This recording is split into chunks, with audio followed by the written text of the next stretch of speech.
আনুমানিক ৬ থেকে ৭০০ বছর আগে ইসলাম প্রচারের উদ্দেশ্যে বাংলাদেশে আসেন হাজী নূর মোহাম্মদ শাহ আল আরাবী।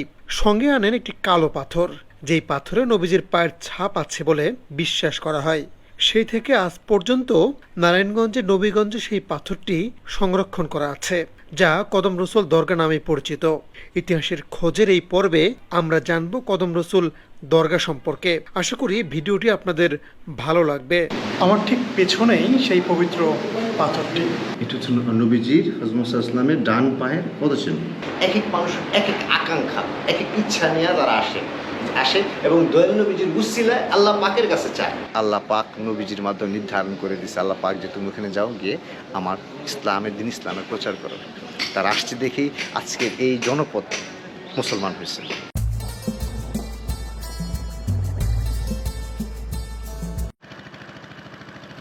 নৌকায় করে শীতলক্ষা নদী পার হচ্ছে, গন্তব্য কদম রসুল দরগা। যখন থেকে শুনেছি নবীজির পায়ের ছাপ সহ একটি পাথর এখানে আছে, তখন থেকে এটা দেখার ইচ্ছা জাগে। নদী পার হয়ে মিনিট ৫ হাঁটলেই দেখা মিলবে একটা বিশাল তোরণের। মূল দরগায় যাওয়ার আগেই একটা মাজার রয়েছে। এখন ফাঁকা থাকলেও বিশেষ দিনগুলোতে এখানে অনেক মানুষের সমাগম হয়। মূল দরজা বা তোরণটির সংস্কার কাজ হচ্ছে, তাই অন্য পথ দিয়ে ভেতরে যেতে হবে। দুইজন পথ দেখিয়ে দিলেন, সে পথেই যাচ্ছে। অল্প সময় পরে চোখে পড়ল সেই ঐতিহাসিক দরগা, যেখানে বেশ কয়েকটা কবরও দেখতে পেলাম। এই মুহূর্তে আমি আছি নারায়ণগঞ্জের কদম রসুল দরগায়। ঐতিহাসিক এই দরগায় কথিত আছে মহানবী হজরত মোহাম্মদ সাল্লাল্লাহু আলাইহি ওয়াসাল্লামের পবিত্র কদম মোবারকের ছাপ সম্বলিত একটি পাথর রয়েছে। আজকের ভিডিওতে আমরা সেটাই দেখার চেষ্টা করব। এই দরগার ইতিহাস জানলাম খাদেমের কাছ থেকে। আসসালামু আলাইকুম। ওয়ালাইকুম আসসালাম। আমরা এই মাজারের ইতিহাসটা জানতে চাই।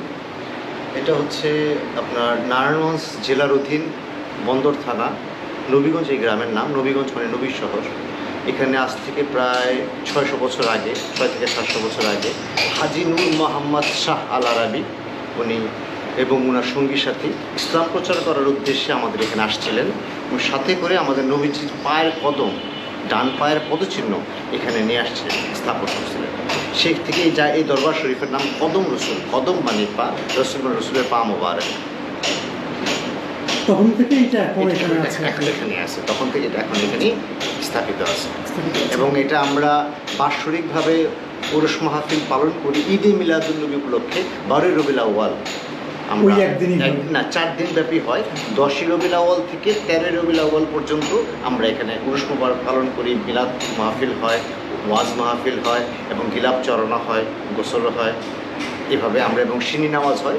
অনেক লক্ষ লক্ষ আমার সুন্নি জামাতের লোক এবং আপনার যারা নবীর ভক্ত তারা সব আশেকান, তারা সবাই এখানে সমবেত। দেশের বাইরে থেকে কেউ আসেন? দেশের বাইরে থেকে খাজা বাবার দরবার থেকে আসেন, খাদেম সাহেবরা আসেন, ঠিক আছে, এবং অন্যান্য আরও অনেক দেশ থেকে আসেন। সৌদি আরব থেকে কেউ আসছে না, সৌদি আরব থেকে কেউ আসেন আমার জানার মধ্যে না। এরপর বিশেষ সেই পাথরটি দেখলাম।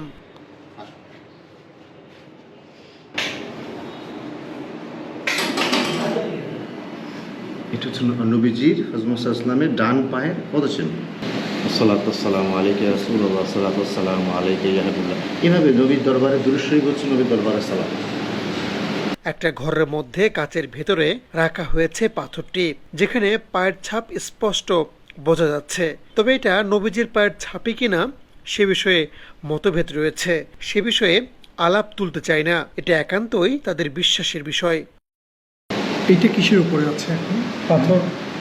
এটা কালো পাথর, পুষ্টি পাথর আর কি। পুষ্টি পাথরের মধ্যে পুষ্টি পাথর। তখন থেকে এটা সব, এটার আরেকটা পার্টি, বাম পার্টিটা ইন্ডিয়াতে দিল্লি জামে মসজিদে আছে। দিল্লিতে আছে। এটা তো পরে লাগানো হয়েছে না? এটা পরে লাগানো হয়েছে। এক গম্বুজা আস্তে আস্তে পরবর্তী মার্কেটিং পরে লাগানো হয়েছে কিছু 10 বছর আগে। এটা চওড়া, এত বড় চওড়া, এটা কত বড় বল, এটা এত বড় বল। হ্যাঁ, অনেক অনেক চওড়া। এখানে আগে যে স্থাপন ছিল সেটা আমরা ভাঙি নাই, এটার উপরেই আস্তে আস্তে করে জিনিস করা হয়েছে। তবে এটা খুব বেশি বড় ছিল না মনে হয় ঘরটা। না, এটা এই ঘর আগে হয়তো মাটির ছিল, ইটের হয়েছে, টাইলস ছিল, তো পরে মার্বেল হয়েছে, পরে একদম বোঝালা হয়েছে, ঠিক আছে, এরকম আর কি। যখন নাকি এখন হচ্ছে কি, কিন্তু আপনি তো ছোটবেলা থেকে দেখছেন এই ছোটকাল থেকে তো আমি তো দেখছি, আমার বাপ দাদাও দেখছি, কারণ এই দরবারের বয়স 600 বছর, এটা অনেক আগে। পাথরটি দেখে মূল যিনি এই দরগা প্রতিষ্ঠা করেছিলেন তার কবরটি দেখলাম। এটা একসময় মাটির ছিল, ঠিক আছে, অন্যরকমভাবে সংরক্ষিত ছিল। পরবর্তীতে আমরা এই স্থাপনাটা নতুন করে আর কি গড়ে তুলি আর কি। স্থাপনাটা গড়ে তুলে তা আমরা একটা এখানে সুন্দর করে নেম প্লেট লাগিয়ে দিয়েছি। ইনি হচ্ছেন এই দরবার শরীফের প্রতিষ্ঠাতা, মালিক এবং প্রধান খাদেম।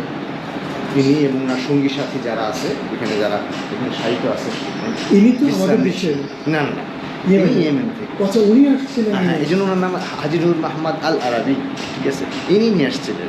আমাদের দেশের এখানে কেউ নেই। তারপর উনি হচ্ছে এখানে বসবাস করতেন, বসবাস ওনার পরিবার নিয়ে। এবং আমরা হচ্ছে ওনার বংশধর। কতজন আসছিলেন ওনারা? ওইটা আমাদের সঠিক আমাদের জানা নেই। এখানে কতজনের কবর আছে? এখানে প্রায় 27 জনের মতো। 27 জনের রওজা শরীফ আছে। রওজা শরীফ। গাছটারও তো অনেক বয়স নেই। এটা মেনলি প্রায় 300-400 বছর বা আরও বেশি হতে পারে। সেটা হচ্ছে যে আমার বাপ দাদা, ঠিক আছে, তারও দাদা দাদা শাওয়াম বলে সেরকমই তারা দেখছে। হ্যাঁ, একটা রজা মোবারক থেকে বের হয়েছে মনে হচ্ছে। কাঠগোলাপ, এটা কাঠগোলাপ, এবং আমরা দরবারি লাইনে এটার ভাষা হচ্ছে ইয়াসিন ফুল। ইয়াসিন ফুল। ইয়াসিন ফুল। এরপর যিনি দায়িত্বে ছিলেন তার কবরও আছে এখানে। তারা সবাই আরব অঞ্চল থেকে এসেছিলেন। দিয়ে গেছে যে কদম ঘরে খেদমতের জন্য। আচ্ছা, মানে ইনি পরে আসছিলেন, তারপর ওনার পরে ইনি খেদমত করছিলেন। হ্যাঁ, নিয়ে আসছিলেন মিশর থেকে ওনার সঙ্গী সাথী পরিবার নিয়ে। এটা ওনার রওজা শরীফ, আর ওনার পাশে আরও 2 জন সাহিত্য আছে, এটা ওনার শাহজাদা, 2 শাহজাদা একসাথে।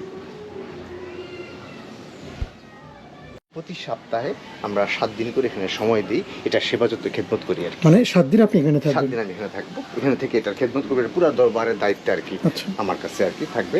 7 দিন আমি এটা দেখাশোনা করবো, হ্যাঁ, খেদমত করবো।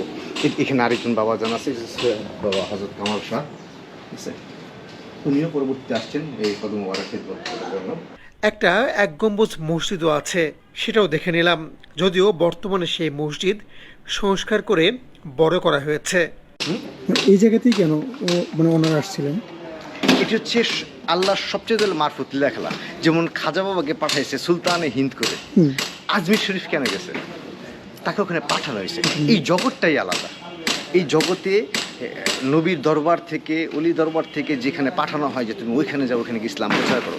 আমার খাজা বাবা যেমন আদেশ পাইছে নবীর দরবার থেকে, মদিনা শরীফ থেকে, ঠিক আছে, নবীজি বলছে তুমি চলে যাও আজমির শরীফে, এবং সুলতানে হিন্দ করে তাকে পাঠানো হয়েছে নিশান দিয়ে, ঠিক আছে, সুলতানে হিন্দ। এই জন্য বলা হয় সুলতানে হিন্দ, খাজা গরিবের আওয়াজ।